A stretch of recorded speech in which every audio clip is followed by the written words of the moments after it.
bien entendu une majorité d'éditeurs. On a aussi quelques régions. Voilà, donc bien entendu, vous êtes les bienvenus, mais c'est vrai que les messages s'adressent surtout aux éditeurs avec qui on a échangé à plusieurs reprises, que ce soit par mail, en réunion, au RSNA pour se quitter, et en atelier la semaine dernière. L'idée, c'est de revenir avec vous aujourd'hui sur des sujets sur lesquels on a été interpellé, pas forcément de vous faire la lecture de l'AF, parce que, en tout cas, des échanges qu'on a eus, vous nous avez montré que vous l'aviez déjà bien intégré, absorbé. Donc l'idée aujourd'hui, c'est plutôt de revenir sur les sujets qui ont prêté à discussion, et sur lesquels on vous doit des réponses. Revenir aussi sur les questions de planning. Donc on a été interpellé, notamment suite au COSUI, sur les questions de planning. On va essayer, en tout cas, on va tout faire pour être le plus clair possible sur ce sujet-là. Sur cette première slide, je vous remets en perspective donc, les documents. Et jusqu'à publication, les documents qui font foi sont ceux qui sont sur la slide. Et donc, pour revenir sur le planning présenté en COSUI, donc bien entendu, l'arrêté ministériel qui marquera le lancement paraîtra début janvier. On a travaillé au début sur une hypothèse de départ plutôt au mois de décembre, et pour deux raisons, on sera plutôt début janvier. Premièrement, c'est qu'on a voulu laisser du temps à l'échange avec vous. On a voulu aussi prendre le temps d'analyser tous vos retours. Et deuxièmement, vous savez qu'il y a un petit peu de mouvement aujourd'hui côté ministériel. Donc, la séquence à quelques jours des vacances avec des changements de ministre de cabinet se prêtait de toute façon pas à la signature d'un arrêté de tout type. Sur la partie service, donc ça, j'ai repris les slides tels quels du COSUI. Et donc, l'environnement de test, le bac à sable, il a ouvert. Ce n'est pas dès aujourd'hui s'il a ouvert. Je n'ai pas modifié la slide. Tout ce qui est guichet Ségur, Pro Santé Connect à l'ANS sont d'ici mars 2025. Ce qui vous permettra d'avancer sur cette partie Pro Santé Connect qui, vous le savez, est essentielle. Alors que ce soit pour le RIS et la Dreambox. On en parlera aujourd'hui essentiellement de la Dreambox, mais ça concerne bien entendu le RIS. J'ai eu pas mal aussi de questions sur les préfigurateurs, j'en profite. Il est bien clair que pour que la Dreambox fonctionne, c'est du Pro Santé Connect de partout. Et donc là-dessus, le sujet est clos. Il l'était déjà, mais j'ai cru comprendre qu'il n'était pas encore complètement assimilé, donc il nous faut bien du Pro Santé Connect. Pour la partie INSEE, donc c'est courant interne 2025, donc ça concerne le RIS. Et pour l'homologation de DMP, c'est T2 2025. Et donc ça arrive un petit peu plus tard que ce qu'on avait prévu au départ. On assume complètement avec nos amis de la CNAM, pour ceux qui ont suivi. Donc le marché du DMP a changé de prestataire. Et donc, il y a une opération de réversibilité en cours de la V1 du DMP. Qui était chez Worldline, qui passe chez Atos. Je vous laisse imaginer, et vous le savez, vous, en tant qu'éditeur, la complexité de ces actions. Tout ça, bien entendu, doit se faire avec la continuité de service, avec des dizaines de milliers de médecins connectés, des éditeurs, il y en a un peu de partout. Voilà, donc le chantier, il est titanesque, il est ambitieux. Et c'est pour ça que la CNAM, en début d'année, et on le comprend et on ne peut que les soutenir, sera plutôt sur cette logique de migration de DMP. Et donc, du coup, quand on va démarrer sur la Dreambox, on arrivera sur un DMP migré. Peut-être rappeler là-dessus le webinaire que la CNAM va programmer le 16 janvier. Donc, si vous n'en avez pas encore entendu parler, si vous n'avez pas reçu l'email, il y a un webinaire organisé par la CNAM pour vraiment tout savoir sur cette période et sur ce sujet.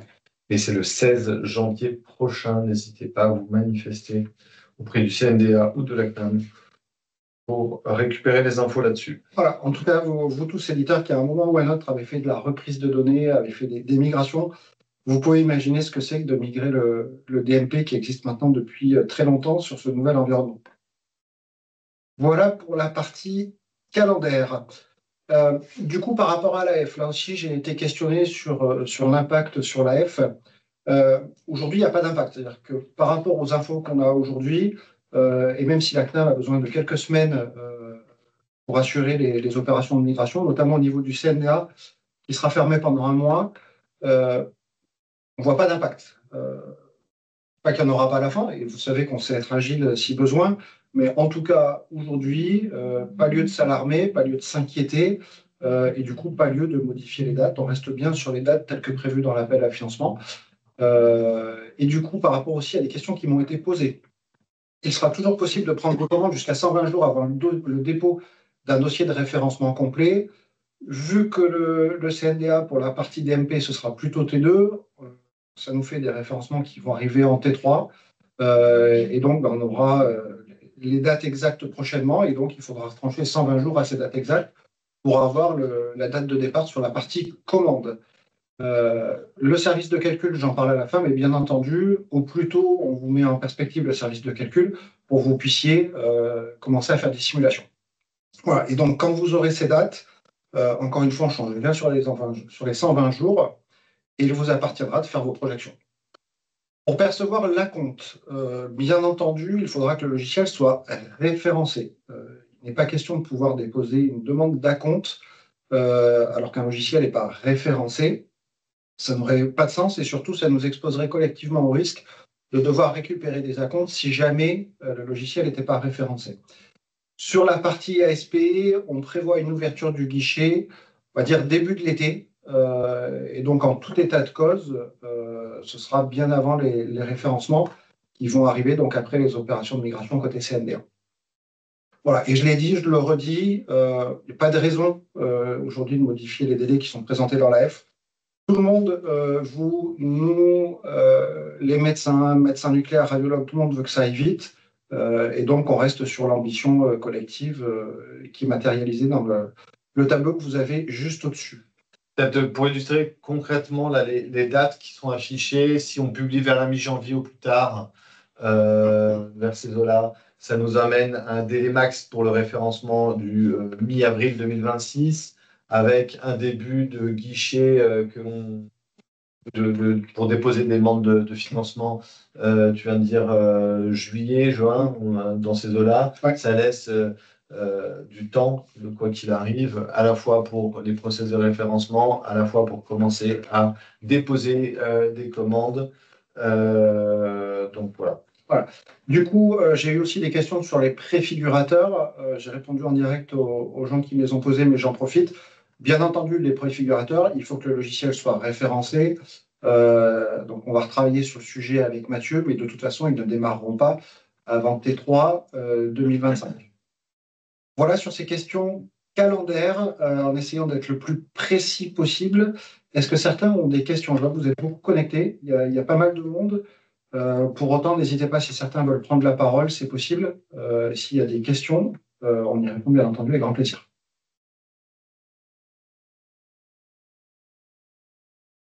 Pas de questions. J'en conclus que le message est clair. Du coup, on va passer aux autres sujets.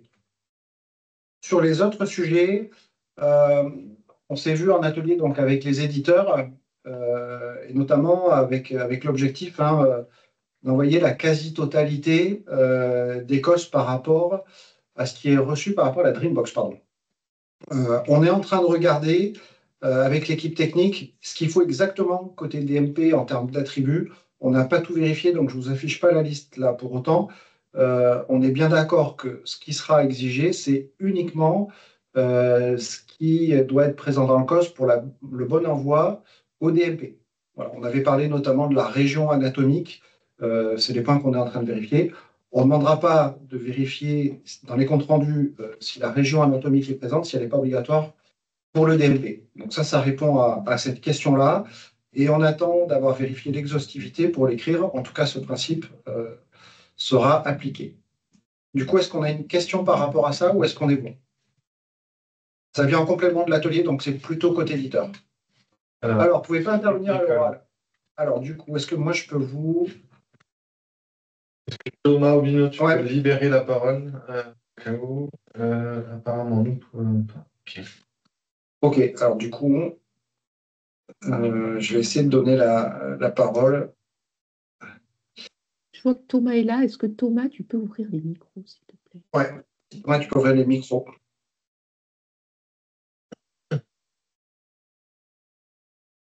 C'est fait. Bon.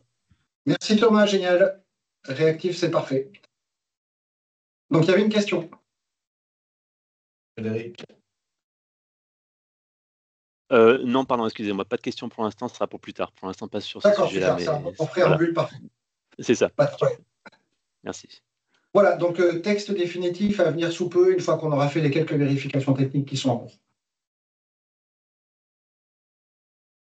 Sur la partie d'été, donc là aussi, hein, on est en train de regarder notamment côté service socle. Vous nous avez sollicité sur qu'est-ce qu'on peut monitorer, ne pas monitorer. Il y a un travail technique à faire avec l'équipe technique. On est en train de regarder avec Mathieu. On revient rapidement vers vous, mais bien entendu, ce qu'on va retenir dans la durée totale d'indisponibilité telle que monitorée par l'éditeur, c'est ce qui est monitorable. Voilà. On se l'est dit pendant l'atelier technique. Forcément, il y a une connotation au niveau administratif. Donc, je vous précise bien que ce qu'on s'est dit pendant l'atelier sera repris dans la F et c'est ce qu'on est en train de vérifier. Voilà. Après, sur les causes précises, il y a du travail itératif, on doit se reparler. Je vais vous faire parvenir d'autres ateliers. On a vu que c'est en échangeant qu'on découvre chaque point ensemble. Et donc, du coup, dans la F, on ne mettra que la définition que vous avez là, durée totale d'indisponibilité telle que monitorée par l'éditeur, ce qui nous permet de sereinement, je n'ai pas dit tranquillement, mais en tout cas je l'ai pensé, de définir ensemble les causes précises une par une sur ProSanté Connect, sur le DMP, etc. D'ores et déjà, entre nous, on a 4 ateliers en interne avec l'équipe technique au mois de janvier et on va vous en proposer d'autres. Voilà. Si vous avez des idées, si vous avez encore une fois des suggestions, vous savez qu'on les prend et n'hésitez pas à nous envoyer des mails. Donc voilà sur le sujet d'été. On l'avait évoqué en atelier et encore une fois, comme ça a une portée administrative, je vous le reconfirme aujourd'hui. Est-ce qu'on est bon là-dessus ou est-ce qu'il y a une question? Parfait. Je préfère vous poser après chaque slide, ça permet de très probablement. Oui, tout à fait. Merci Vincent de la précision. Je préfère vous poser la question après chaque slide, puisque c'est des sujets disjoints, autant les traiter un par un. Ensuite, sur la partie portail, donc là, effectivement, on a bien réexposé au travers des entretiens qu'on a eus nos intentions et surtout la stratégie. Et effectivement, la façon dont c'était écrit était probablement un petit peu rapide, un petit peu trop succincte pour bien retranscrire ce qu'on avait en tête. Donc, je vous reprécise ce qu'on a en tête. L'idée, c'est qu'à échéance, à la fin de la prestation secondaire, les fonctionnalités de la Dreambox perdurent. C'est essentiel pour nous. Hein. Tout ce qu'on fait pour le Ségur a vocation à perdurer après le Ségur, sinon ça ne sert à rien de mettre 2 milliards d'euros sur la table. La Dreambox comme le reste. Donc, pour nous, quelque chose qui est crucial, c'est de garantir que tout ça va perdurer. Ça, c'est le premier point. Le deuxième point, c'est aussi de s'assurer, pour des raisons de cybersécurité, de coût, pour plein de raisons, qu'il n'y a pas de redondance entre des fonctionnalités qui seraient les mêmes que la Dreambox, hein, à savoir de publier des images avec un compte-rendu, dans des portails existants. Voilà. C'est bien dans cet ordre que ça se prend, et nous, dans ce qu'on écrit, on veut bien couvrir ces deux cas, et donc c'est l'ambition. Du coup, ce qu'on vous propose comme rédaction, 2 points. Donc, le premier point couvre le premier sujet. Tout système de diffusion d'images à destination des patients et ou professionnels devra à l'horizon XXX, donc on précisera la date, il faut encore qu'on revoie entre nous ce qu'on met exactement comme date, intégrer les fonctionnalités de la Dreambox à cet horizon. Donc, ce qui veut dire en d'autres termes qu'on va s'assurer que ces fonctionnalités d'échange et de partage du réseau DreamM offert par les Dreambox se retrouvent bien dans les portails. Voilà. Et si tel est le cas, le portail perdurera. A contrario, la Dreambox, dont le cadre technique sera rendu opposable d'ici là, aura vocation à perdurer. Et donc, si ça n'embarque pas les fonctionnalités d'échange et de partage d'images dans le portail, les fonctionnalités comparables devront être décommissionnées, puisque sinon, ça voudrait dire qu'on a un doublon. Donc, on traite bien là ces 2 cas, à la fois la pérennité, la permanence des fonctionnalités d'échange et de partage d'images telles qu'offertes par la Dreambox, et à la fois le fait qu'on n'ait pas de doublon. Je pense que ça répond aux questions. Merci Marianne, c'est plus clair. Parfait. N'hésitez pas, si tu veux prendre la parole, Marianne, n'hésite pas. Hein. Non, pas de souci. Continue. Super. En tout cas, voilà, merci pour nous avoir bien challengé sur ce point, parce qu'on s'est rendu compte a posteriori ce qu'on avait écrit n'était pas exactement ce qu'on imaginait, et donc avec votre aide, finalement, on a pu rectifier. Sur la partie support, là aussi, on a été pas mal challengé, et je vais repréciser aussi le propos et ce qu'on a en tête. Ce qu'on a en tête, c'est des fonctionnalités d'échange et de partage à destination des patients et à destination des professionnels de santé.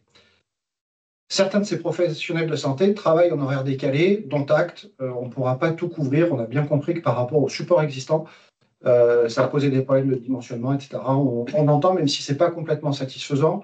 En tout cas, on prend acte et on va dans ce sens-là. Par contre, le principe d'un maillage, le principe d'un partage où tout le monde partage avec tout le monde, c'est que les supports soient synchrones en termes d'ouverture. C'est-à-dire que si un éditeur, je le fais de façon très schématique, avec son support de 8h le matin à 16h le soir, et l'autre de 10h à 20h, encore une fois, je le fais de façon très caricaturale, c'est pour bien appuyer sur le message, c'est pas satisfaisant. C'est pas satisfaisant pour les professionnels de santé, c'est pas satisfaisant du coup pour la puissance publique. Donc, ce qu'on va faire, c'est qu'on réduit l'amplitude horaire. Et de fait, donc, on réduit aussi l'exigence par rapport aux 10 heures, puisqu'on réduit l'amplitude horaire. En semaine de 9 à 19, le samedi de 9 à 13. Voilà, la quasi-totalité des cabinets privés travaillent au moins le samedi matin, donc ça répond, et en tout cas, ça ne dénature pas ce qu'on veut faire. Mais on réduit quand même de façon importante la plage horaire, tout en gardant cette synchronisation des supports, qui, je l'ai expliqué, est importante pour nous. Voilà, ça n'aurait pas de sens si tous les supports n'offraient pas la même plage horaire pour travailler ensemble, tout simplement. Pareil, 6 réactions après ce point-là, puisque je vous présente des arbitrages, donc on ne bougera plus là-dessus. Oui, Ludovic, n'hésite pas à prendre la parole. Oui, je voulais revenir sur le sujet des commissionnements. Là. Effectivement, il y a un point en tout cas qui pour moi n'est pas clair, étant donné que la Dreambox sera limitée en termes de cas d'usage et que certains des portails de diffusion existants peuvent adresser des cas d'usage plus larges. Bien sûr.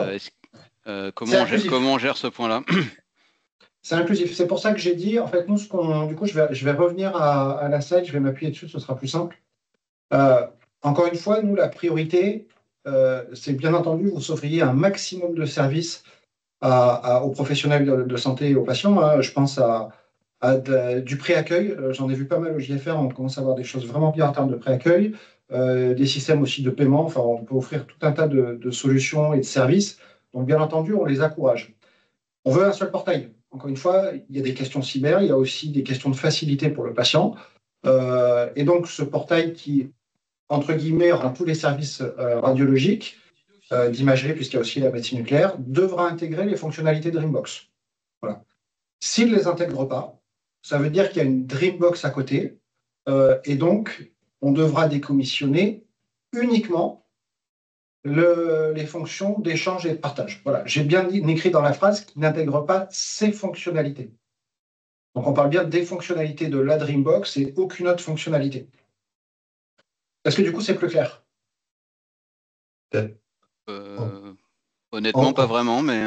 En complément de ça aussi sur la méthode, ce que l'on écrit dans l'appel à financement, c'est un début de signal que l'on envoie à l'écosystème, notamment à vos clients, pour dire voilà la philosophie vers laquelle on va tendre dans un horizon dont le calendrier n'est pas, au moment où on se parle, précisément déterminé. Ce qui est sûr, et c'est ce qu'on s'est dit, et j'imagine que tu as déjà probablement par ailleurs annoncé, c'est qu'on va prendre l'année à venir pour ne pas attendre à travailler avec vous et les radiologues pour définir exactement le périmètre précis de ce qui sera rendu opposable et des différentes configurations, notamment par rapport à si j'ai un seul objet, si j'en ai plusieurs, dans quel cas je dois commencer à anticiper un futur décommissionnement de quoi, par rapport à quel périmètre métier et quel périmètre technique.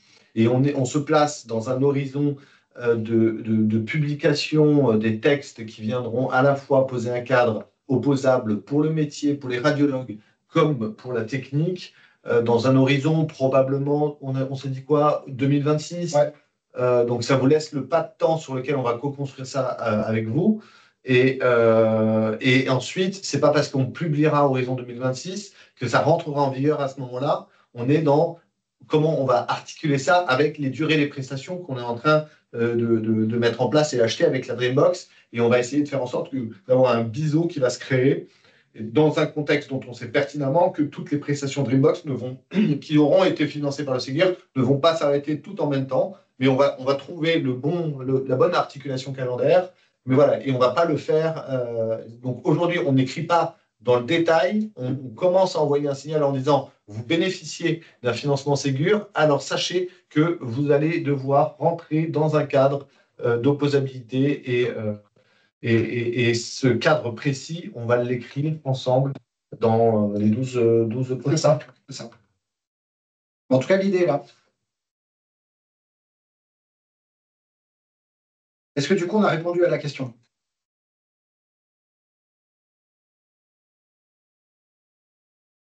Ouais, Ludovic? Ouais, on va dire oui. Oui, moyen. Si on se connaît bien. Donc on continuera d'éclaircir ce point. En tout cas, j'insiste aussi sur le premier point parce que c'est finalement le plus important. Il n'y a aucun problème pour garder les portails à partir du moment où ils intégreront à échéance de la prestation secondaire les fonctionnalités de la Dreambox. Je reviens sur la question peut-être par rapport à l'horaire du support, sauf si quelqu'un s'apprêtait à parler toujours de ce point. Oui, c'est toujours sur ce point. Ça peut être en particulier ce que j'ai mis sur les cas d'usage de télémédecine. Ça serait bien d'avoir une clarification sans doute assez tôt. Parce qu'effectivement, il y a la diffusion de l'image, mais qui ne se fait pas dans le même contexte que ce qui est prévu pour la Dreambox. C'est vrai que là, tel que c'est précis par la première phrase, on peut presque la comprendre en se disant tout système qui a des diffusions d'images, quels que soient les usages, devrait devenir une Dreambox à l'horizon. Enfin, c'est vrai que là, c'est assez large la façon dont c'est. Ça voudrait être de la souplesse. Hein. Ouais, si on... Non, mais non, ça fait partie probablement des premiers points sur lesquels il faudra rassurer et apporter des réponses. Et, encore une fois, on ne va pas le faire d'ici la publication des textes parce qu'on a conscience aussi que c'est un travail itératif que l'on doit lancer, mais bien entendu sur le besoin peut-être de prioriser certains cas d'usage. En tout cas, il n'est plus question uniquement du décommissionnement. Et là-dessus, Marianne a dit, on vous a bien entendu. Encore une fois, l'idée, c'est que ça perdure. Donc l'objectif n'est pas un décommissionnement en tant que tel. Peut-être revenir sur la question du support, deux questions faciles pour toi là, sur les dom-tom. Alors, et peut-être la deuxième aussi facile, puisqu'il y a l'air d'avoir un quiproquo sur le fait que ça s'applique aussi pour le risque. Alors du coup, sur les dom-tom, je dirais à mon grand regret, parce que vous savez que je m'occupe particulièrement de ces régions et j'aurais bien voulu qu'on ait des horaires de support attendus, on parle bien des horaires de métropole. Voilà. Donc ça, je crois qu'on l'avait écrit dans l'AF. C'est écrit noir sur blanc. C'est écrit noir sur blanc. Heure métropole, et donc ça ne s'applique pas, il n'y a pas de contrainte particulière sur les dom-tom. Voilà, donc ça, je vous renvoie à la lecture de l'AF. Encore une fois, à regret, parce qu'on aimerait bien que ces gens-là aient accès au même service, mais on comprend les contraintes que ça impose, et donc c'est horaire métropole.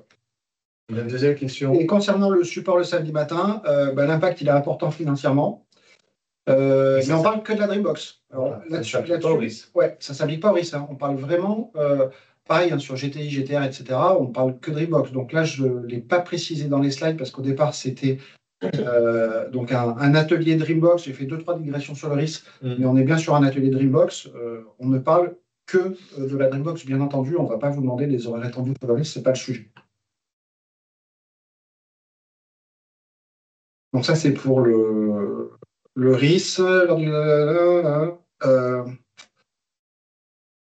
Et bien justement, vas-y. Donc on va refaire une digression sur le RIS. Alors là, je dirais presque. Sauf si on en parle un peu plus tard. Non, merci Philippe pour la question. Ce n'était pas l'objet de la discussion, mais on va l'engager.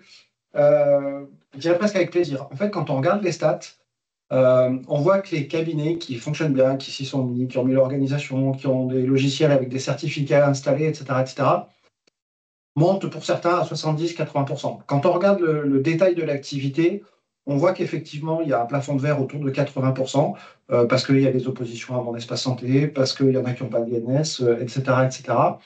Donc, on sait qu'on aura du mal à aller plus haut. Encore que dans les stats que j'ai aujourd'hui, il y a des cabinets qui vont au-delà, mais on sait qu'on a cette espèce de plafond de verre. Et donc, on se dit qu'en travaillant bien collectivement, et je dis bien collectivement, on doit pouvoir arriver à 70%. Alors, la marche, elle est haute, mais il y a beaucoup de travail qu'on n'a pas fait. Moi, je vais reprendre ce sujet-là dès que les textes seront publiés en début d'année avec l'équipe qui s'occupe de mon espace santé. Il va y avoir beaucoup de visites terrain. On va regarder dans le détail. On va regarder aussi ce qui se passe au niveau INS. On va aller très, très loin dans les stats pour bien comprendre ce qui se passe parce que la situation actuelle, elle n'est pas satisfaisante. On a quelques convictions, mais on n'a pas de preuves. Donc, on va aller chercher des preuves pour avoir des plans d'action. Qui seront de la com, qui seront de l'accompagnement technique, que sais-je. Mais pour vous être certain qu'en tout cas, on en est bien conscient, qu'on n'est pas satisfait. Et j'ai bien dit que c'était collectif et on prendra notre part des actions.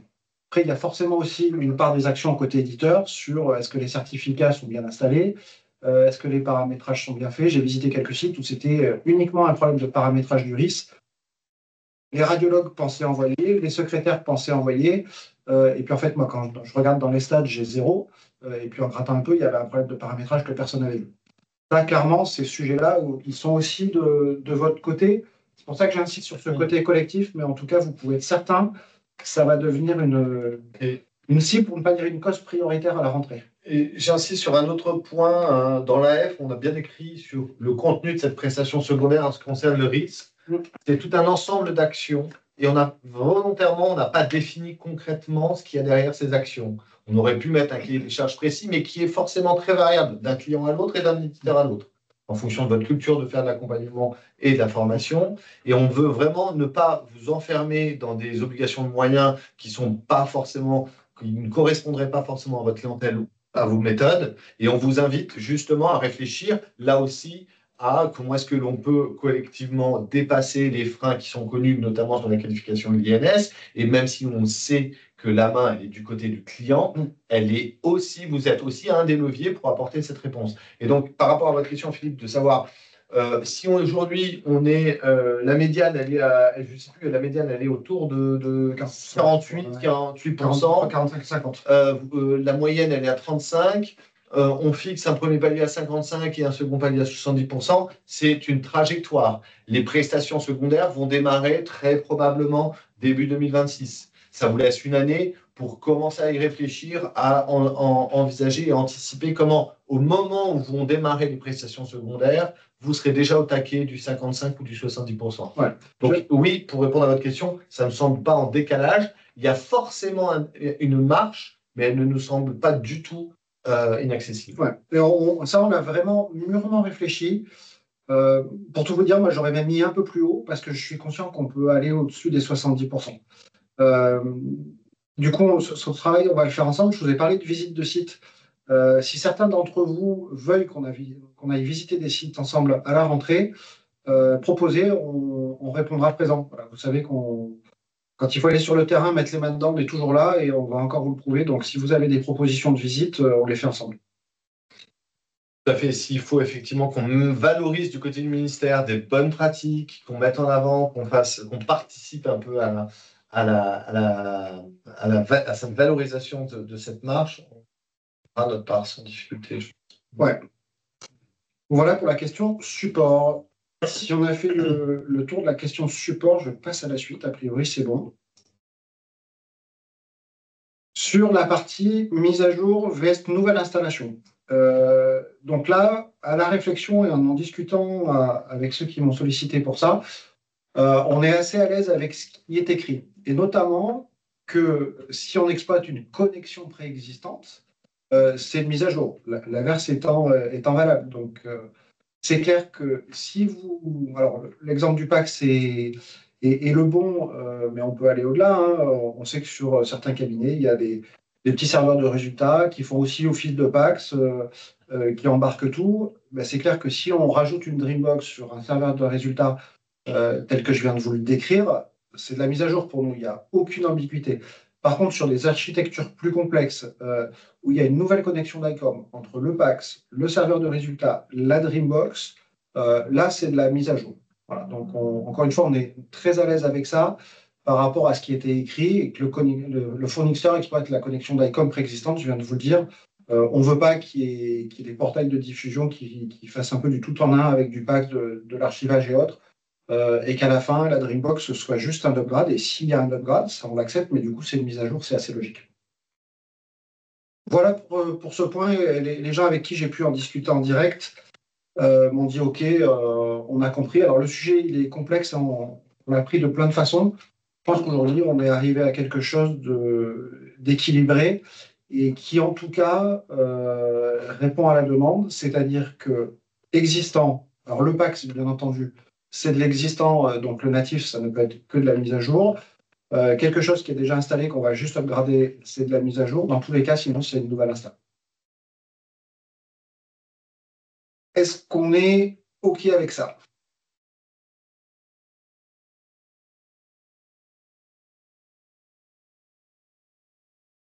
Parfait.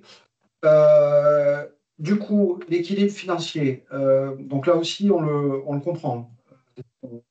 On a réfléchi aux sollicitations qu'on a eues sur la presta secondaire, elle pèse un peu trop lourd par rapport à la presta principale. On voudrait que la presta principale, on revienne au même niveau que la RC, etc., etc. On comprend, on y a travaillé, on n'a pas balayé le sujet d'un revers de main. Cependant, on ne bougera pas. On ne bougera pas pour deux raisons principales.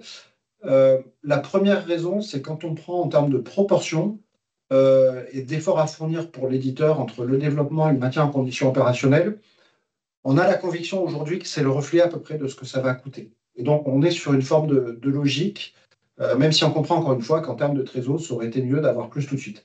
Mais en tout cas, en termes on va dire de contenu à produire, on trouve ça équilibré, notamment par rapport aux questions de support.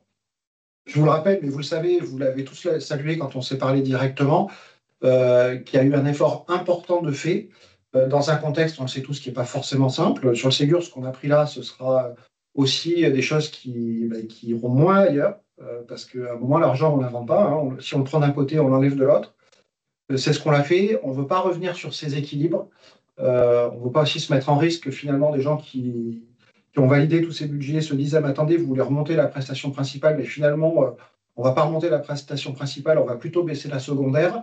Donc, vous comprendrez qu'on n'est pas du tout envie aujourd'hui, très directement, d'ouvrir ces discussions-là, où on est satisfait et on pense encore une fois que c'est réglo, en globalité, qu'on paye très correctement l'ensemble de la prestation et qu'on a trouvé un bon équilibre en termes de matière à produire, que ce soit en développement pour la prestation, alors développement, déploiement pour la prestation principale, et en maintien en conditions opérationnelles pour la prestation secondaire.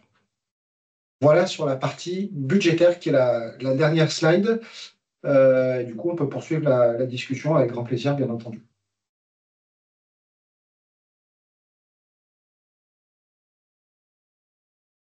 N'hésitez pas, hein, si certains veulent prendre la parole. Et vous aurez bien entendu les slides en diffusion, c'est normal. Mathieu. Oui, juste un petit mot sur la partie préfigurateur. Je vais revenir dessus. On n'avait peut-être pas forcément discuté là, Jean-Marc. Du coup, on va partir vraisemblablement sur un document de type appel à projet quand on lancera du coup cette phase préfigurateur. Donc là, du coup, effectivement, on était sur de la récolte d'informations. Mais sur l'année 2025, du coup, on travaillera là avec l'équipe pour cadrer cette phase de préfigurateur et avec un engagement qui sera basé du coup sur un appel. Voilà, je voulais juste préciser ce point. Merci Mathieu. Et le sujet préfigurateur, on va y travailler en tout début d'année, de la même façon qu'on va revenir sur des sujets très opérationnels, vous l'avez compris, sur la partie qualification de l'INS, augmentation des comptes rendus, etc. C'est aussi vrai pour les préfigurateurs. Donc une fois que les textes sont publiés, ça je l'avais dit à tous, on va revenir dans une séquence plus terrain, plus opérationnelle. Juste une petite question, Christian Ducron, concernant justement cette notion d'appel à projet. Donc l'appel à projet, il viserait quel type de population en ce moment-là? Les éditeurs ou les établissements? Non, alors Christian, donc on est toujours dans ce qu'on s'était dit, c'est-à-dire qu'on veut travailler sur des bassins de population parce que ce qu'on veut voir, c'est des usages. Les éditeurs, on va référencer des logiciels. Donc pris unitairement, on sait que les logiciels, ils fonctionnent. notre enjeu sur ces sites préfigurateurs, c'est qu'ils fonctionnent entre eux avec des usages réels qui rendent service à des médecins et à des patients. Donc, on est toujours sur cette logique de terrain qu'on va instruire avec Mathieu. Après, sur la forme administrative, on a encore du travail à faire. Et je souligne aucun lien avec les financements. Et aucun lien avec les financements, avec bien le entendu. dispositif qui nous occupe aujourd'hui, hein, il n'y a aucun lien. Il n'y a pas de sujet. C'est sur la base du volontariat qui s'appliquera à tout le monde avec des règles claires, mais qui est complètement déconnecté des financements de type sens. Tout à fait. Alors, j'ai mal dû poser ma question. Qui candidate à l'appel à projet? Les établissements ou les éditeurs? Encore une fois, ça, je vais en discuter avec Mathieu, mais c'est les établissements. C'est-à-dire que nous, ce qu'on a demandé, c'est du volontariat. Après, forcément, et c'est pour ça que les éditeurs ont fourni des listes d'établissements, c'est qu'il faut que les éditeurs s'engagent. Pour que ça marche sur une question d'usage, ça ne peut être que des binômes. Enfin, des binômes, trinômes, peu importe. Après, sur des projets, il y a plusieurs sites. Mais je vais prendre à l'envers.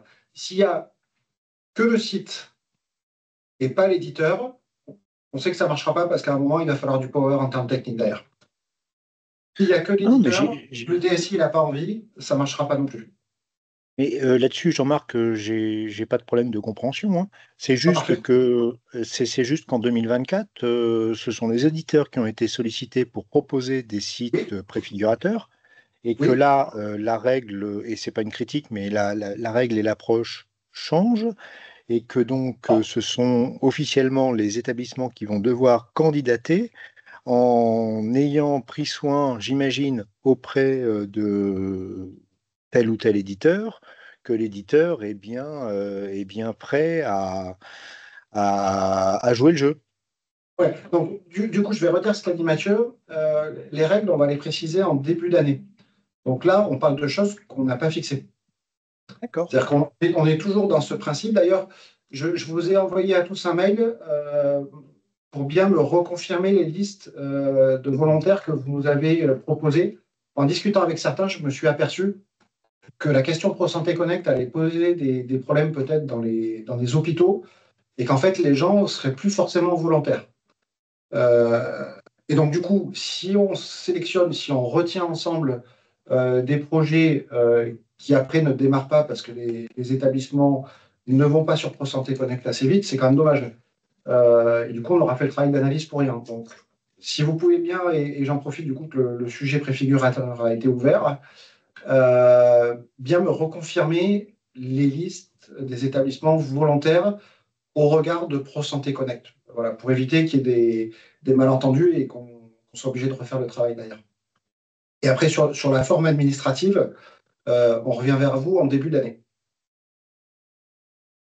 En l'occurrence, ce n'est pas directement vers nous, ce sera vers les sites qui voudront bien candidater. Je redis encore une fois la forme et l'imbrication des deux, on revient vers vous en début d'année. Ok, très bien. Mais par contre, on ne change pas, et c'est important, je vais conclure là-dessus sur la partie préfigurateur.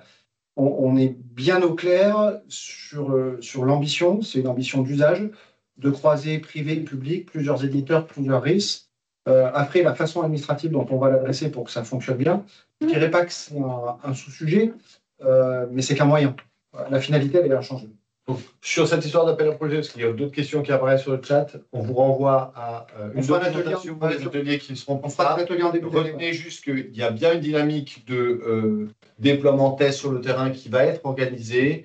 Administrativement, ça reste encore à mettre de côté. On entend là une question par rapport à une région qui souhaiterait candidater. On renvoie ça plutôt vers Mathieu et Jean-Marc et dans un autre canal. Et si on revient sur les questions là sur les parties administratives et financières des deux dispositifs de financement, il y a Nicolas Bertin qui voulait prendre la parole et aussi une remarque de Marianne. Je suis preneur que tu prennes la parole pour préciser un peu ta question, s'il te plaît, par rapport à ce que tu entends par le lien entre les deux prestations principales et secondaires avec le risque pris. Si tu peux, et je n'ai plus batterie, donc Nicolas d'abord. Ouais, je vais faire assez vite là. Bonjour. Sur les sites préfigurateurs, faudra bien qu'on mette tout le monde autour de la table aussi, parce que quand je dis tout le monde autour de la table, ça peut être et ça va être souvent tripartite et vous avez la volonté que ce soit tripartite parce qu'il y a quand même le risque dans tout ça. faut mettre à jour le RIS sur des fonctionnalités qui sont liées à la Dreambox. Et on ne peut pas imposer à un éditeur de RIS parfois de mettre à jour son RIS sur une version bêta sans qu'il y ait des mesures qui soient prises, qui peuvent être coûteuses et qui du coup, voilà, il faut prendre en compte l'ensemble de ça quand on va faire la cartographie globale. Parce que nous, on a déjà eu clairement des demandes de sites, de nos sites qui ont été démarchés par des éditeurs qui veulent tester la Dreambox avec eux. Je ne dis pas qu'on va dire non, mais on ne va pas dire oui à tout non plus, quoi. J'entends, et c'est bien pour ça qu'on fera des ateliers spécifiques à la rentrée. Et c'est bien pour ça, encore une fois, je n'ai pas voulu bailler le sujet en quelques minutes. Voilà, on est on d'accord. Peut juste pas le traiter. En fait, rien que cette discussion de cadrage, ça réclame au moins 1 heure. Oui, on est d'accord. Et après, c'est pour ça que j'ai répondu un peu vite à Christian. Je m'en excuse par avance, Christian, si j'ai répondu un peu vite, mais c'est au moins un atelier entier. C'est pour ça que je me suis contenté de réaffirmer l'ambition et le besoin. Ok. Merci. Et oui, le risque, la problématique, c'est pour ça que dans la cartographie des sites volontaires, on vous avait demandé le risque, c'est bien pour cette raison-là.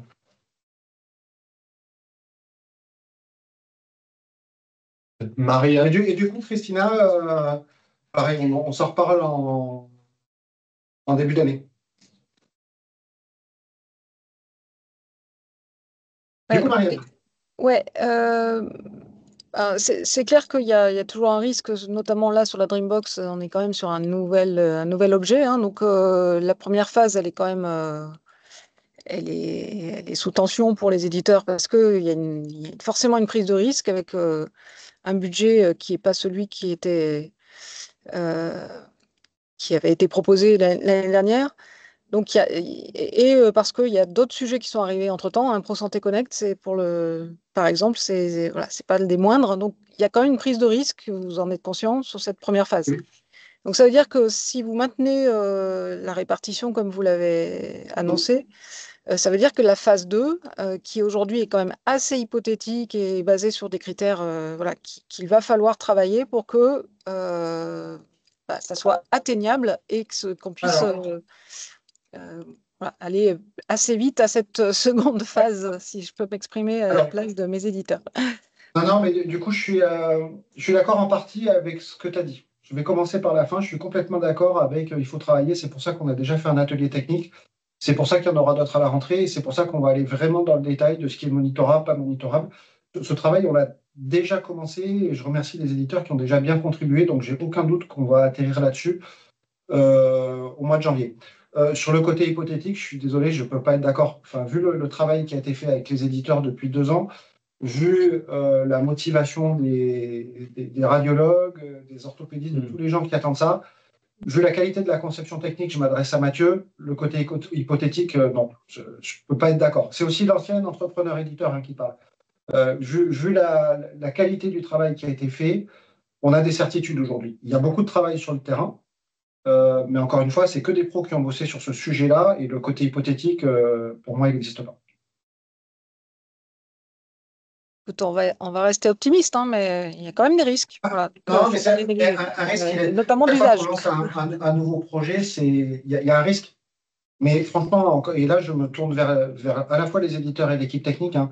J'ai assisté à des montagnes de réunions entre tout le monde et la qualité de l'instruction, la qualité des solutions proposées, qui en plus repose sur des normes internationales, ce qui offre aussi des garanties.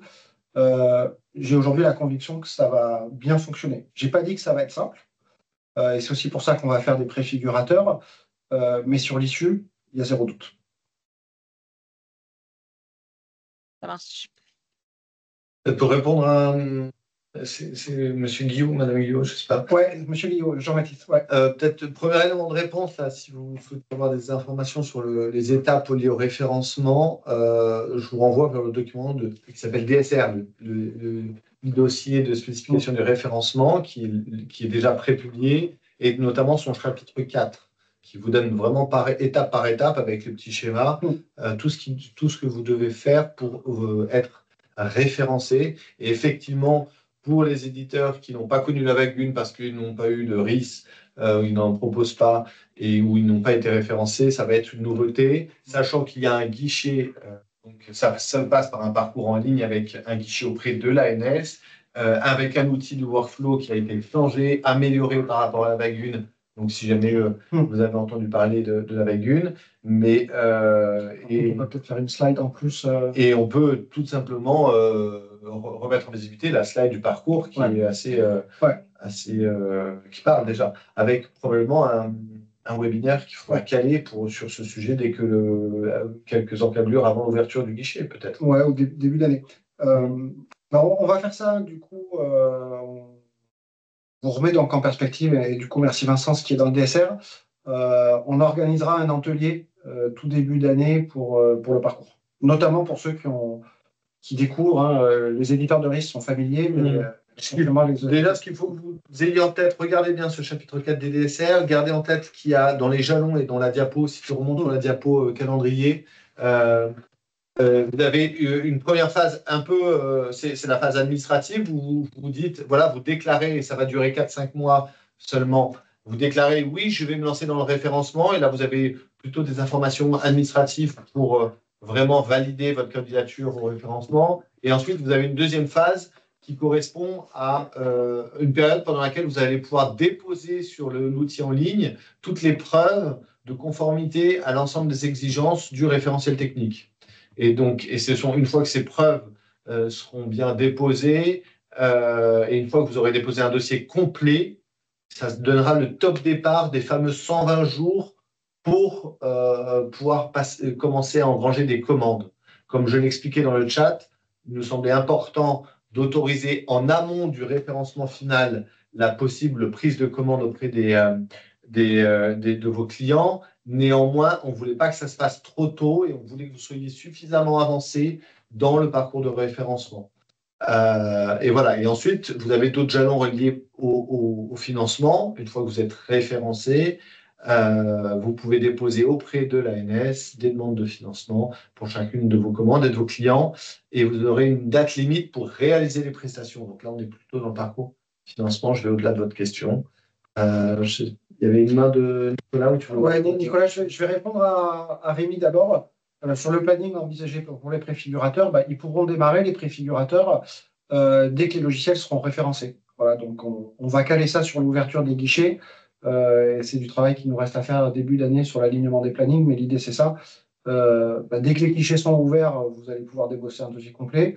On va dire référencement du logiciel, grosse maille, sans trop m'engager, autour de 2 mois peut-être. Et donc on peut se dire, là aussi grosse maille, mais on va refaire les calculs et on vous écrira ça, avec les préfigurateurs pourraient commencer 2 mois après l'ouverture du guichet de référencement pour dépôt du dossier complet. Nicolas, à vous. Je voudrais revenir sur la partie horaire. Désolé, je n'étais pas là en début de réunion, mais j'ai eu un petit update de mes collègues. Moi, j'avais juste une remarque à faire sur le fait d'imposer les horaires sur des supports qui sont déjà organisés sur d'autres solutions logicielles pour beaucoup d'éditeurs. Qui couvrent des horaires, comme je te l'avais renvoyé sur ce qui était annoncé sur le journal du radiologue. Tu vois, beaucoup sont en 8h, 18h, qui couvrent également des horaires de cabinet. Est-ce qu'il n'est pas dommage d'afficher des horaires fixes ici qui nous imposent des organisations et pas de donner une plage horaire d'ouverture journalière qui serait là plus souple et qui s'accorderait aux organisations des éditeurs, sachant que si tu dis 10 heures par jour, et j'en vois pas un qui va faire du 6h du matin, 16h si tu veux, mais que ce soit 8h, 18h, 9h, 19h, après c'est à la discrétion de l'éditeur et de ses autres solutions et de ses supports en place pour éviter des changements organisationnels parfois profonds pour certains d'entre eux, quoi. Ouais, mais on y réfléchit. À ce point-là, on l'a rediscuté entre nous. Je l'ai dit tout à l'heure pendant la présentation, mais du coup, tu n'étais pas forcément là. En fait, on a un enjeu dans ce maillage que tout le monde soit disponible finalement à peu près en même temps. Et donc, on a un enjeu finalement d'alignement des supports. Alors, on parle d'1 heure. Enfin, là, l'exemple que tu me donnais, c'était 8h, 18h. Là, on parle de 9h, 19h. Bon, c'est quand même pas très important comme mouvement en termes d'horaire. Mais c'est vrai que notre souhait est d'aligner les horaires des supports, non pas pour vous contraindre, c'est pas l'objet, ça n'aurait aucun intérêt. C'est vraiment pour s'assurer que tout le monde travaille en même temps et que les horaires des supports sont bien synchrones entre toutes les sociétés, si jamais il y a besoin au moment de travailler ensemble. Ok, dommage. Ouais, non, mais encore une fois, on y a beaucoup réfléchi. On s'est posé la question de faire du glissant et finalement d'avoir de la souplesse, mais on a peur que cette souplesse, en fait, à un moment, en termes opérationnels, soit un frein. Et nous, côté puissance publique, aujourd'hui, ce qui nous importe, c'est l'efficience, notamment par rapport à ce qu'a dit Marianne. C'est qu'il y a encore beaucoup de choses à prouver. Prononcez le mot hypothétique, moi, que je ne partage pas, mais en tout cas, la synchronisation des horaires des supports est un outil qui va être au service du bon fonctionnement de l'ensemble. Voilà, donc c'est ça qui a drivé la décision. Ouais, je comprends. On a quand même bien réduit les horaires.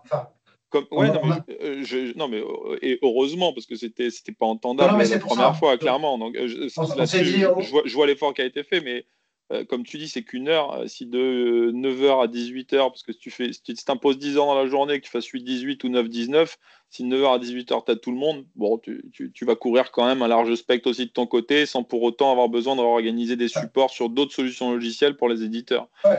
Alors, du coup, Jean-Baptiste, nous, encore une fois, on a réduit à 10 heures.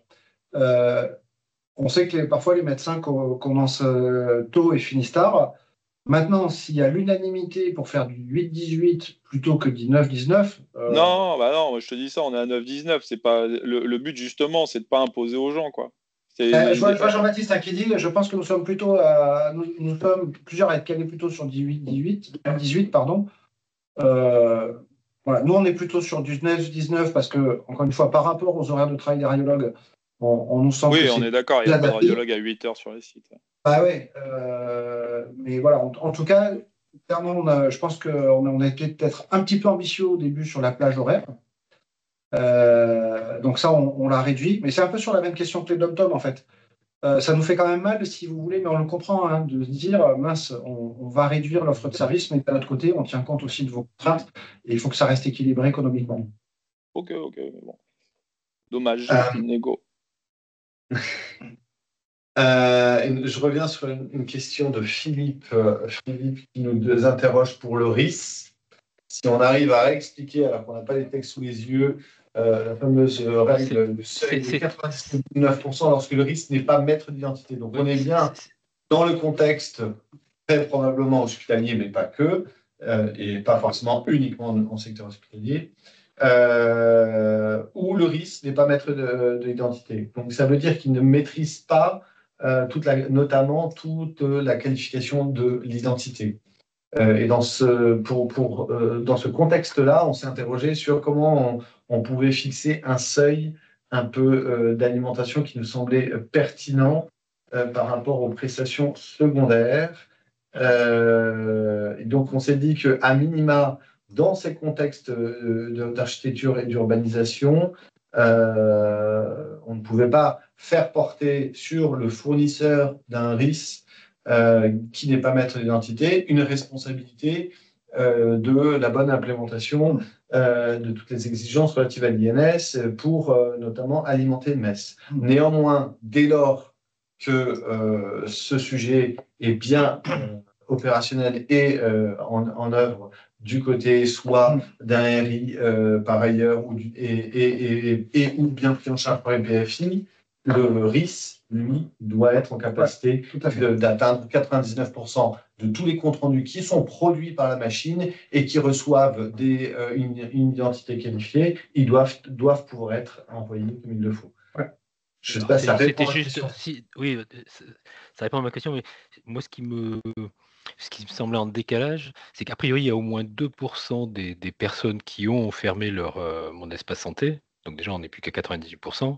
Et après, il y a aussi donc, les cas de patients qui, à un moment donné, peuvent avoir un motif légitime pour qu'il n'y ait pas d'alimentation. Donc c'est pour ça que tout de suite, le seuil 99%, il est déjà supérieur au nombre de mon espace santé. Si le DMP est fermé, c'est pas le retour de la transaction fait, ça rentre pas dans les Ça rentre pas. Si DMP est fermé, si opposition, etc., ça rentre pas dans le calcul. Donc ça sera des choses à tracer qu'on rajoutera dans le rapport pour justifier que le seuil est C'est exactement ça. C'est le travail qui nous reste à faire au mois de janvier. C'est bien identifier tous ces cas pour être certain qu'on n'en loupe aucun. Normalement, on a bien écrit que il faut, dans les conditions, dans les priorités, il faut que le patient ne se soit pas opposé à l'envoi et bien évidemment que le MES... Ça, je ne l'ai pas vu explicitement tel que c'est rédigé aujourd'hui. Et du coup, il faut peut-être qu'on le reprécise, ça. Et on va le relire sous cet angle. Mais en tout cas, on est bien d'accord que c'est envoyable. À partir du moment où mon espace santé il est fermé, il n'y a pas Agnès, c'est opposé, etc. Du coup, je vais répondre à Marianne. Alors, excuse-moi, Marianne, du coup, j'avais mal compris sur le côté hypothétique. Et du coup, quand je vois tout le travail qui a été fait par les éditeurs, encore une fois, sur le bon fonctionnement, j'ai pas de doute. Sur les seuils, c'est ce que j'ai dit tout à l'heure. Nous, quand on regarde, en fait, ce qui nous choque aujourd'hui dans les stats qu'on a sous les yeux, c'est qu'il y a une énorme disparité. Si tout le monde était à 30-40%, je me dirais, ça ne va pas le faire. On a des cabinets de radio, dont certains que je connais, qui sont on va dire des sites tout à fait normaux, des groupes tout à fait normaux, qui sont aujourd'hui déjà à 60-70%, sans qu'on n'ait pas eu d'action particulière. Donc, si certains y arrivent, pourquoi pas tous? Voilà. Et le pourquoi pas tous, c'est les actions qui nous attendent en début d'année, des visites sur site. N'hésitez pas à faire vos retours. Hein. Enfin, si pour vous, techniquement, tout fonctionne sur certains sites et qu'il n'y a que 40-50% d'ALIM, il faut nous en faire part. On va les regarder. Encore une fois, l'exercice, il est collectif et vous pouvez compter sur notre support. Mais... Et surtout, c'est que la remarque de Marianne s'inscrivait dans une discussion autour de la Dreambox, ouais. Pour lesquels, normalement, tous les travaux sur la définition des indicateurs et de ce qui relève de l'indisponibilité a bien été périmétré pour ne relever exclusivement que des fournisseurs. Ouais. Ensuite, pour le risque, effectivement, il y a une marge qui ne dépend pas stricto sensu des éditeurs. C'est la raison pour laquelle on ajoute des financements à travers la prestation secondaire pour financer. Et c'est aussi pour ça qu'on n'a pas mis 80%. Et c'est aussi pour ça qu'on n'a pas mis 80%. Donc, on distingue bien les deux situations. Et je ne sais pas si, Marianne, tu faisais référence plutôt au RIS ou à DB. Hein. Si tu veux reprendre la parole, Marianne, du coup, en espérant t'avoir répondu plus précisément que tout à l'heure.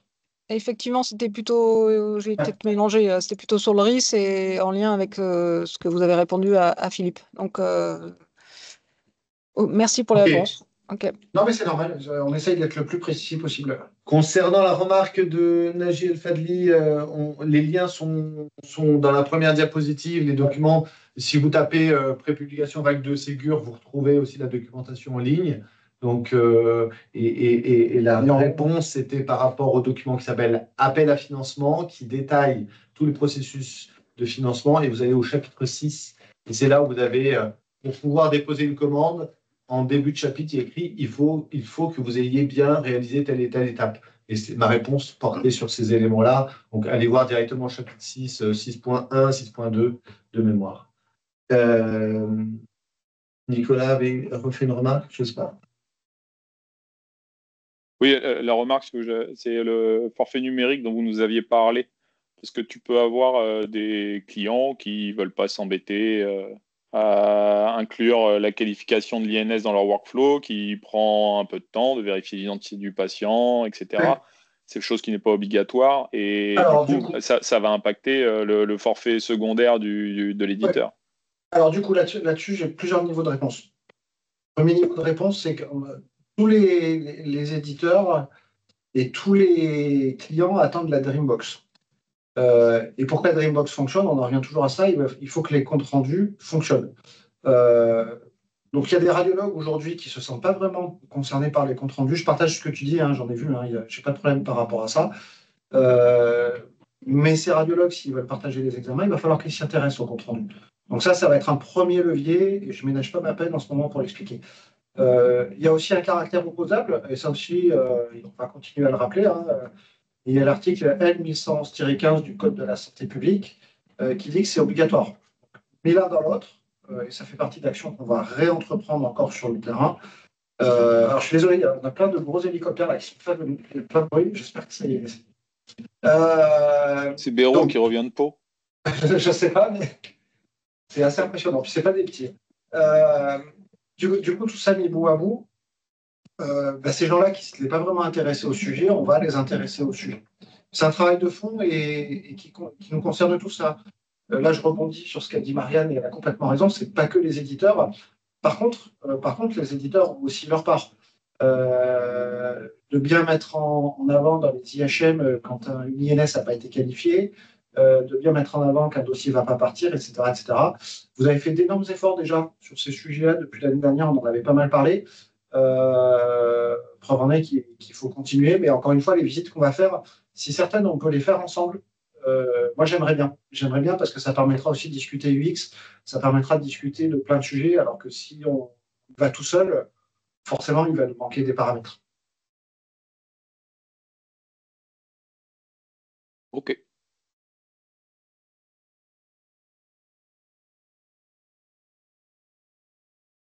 Parfait, je crois qu'on a fait le tour. S'il n'y a pas de questions supplémentaires, je vous remercie de votre participation, contribution. On vous souhaite de super bonnes fêtes de fin d'année. A priori, on a tous les éléments pour vraiment finir d'écrire et on a puis tout. mettre tout ça dans la machine à publier. Donc, ça sera pas sous le sapin, désolé. Mais quasi presque. Mais peut-être pour la galette des rois, si on croise les doigts. Au moins, au plus tard pour la cérémonie des vœux. Tout à fait. Merci à tous. Merci, au revoir.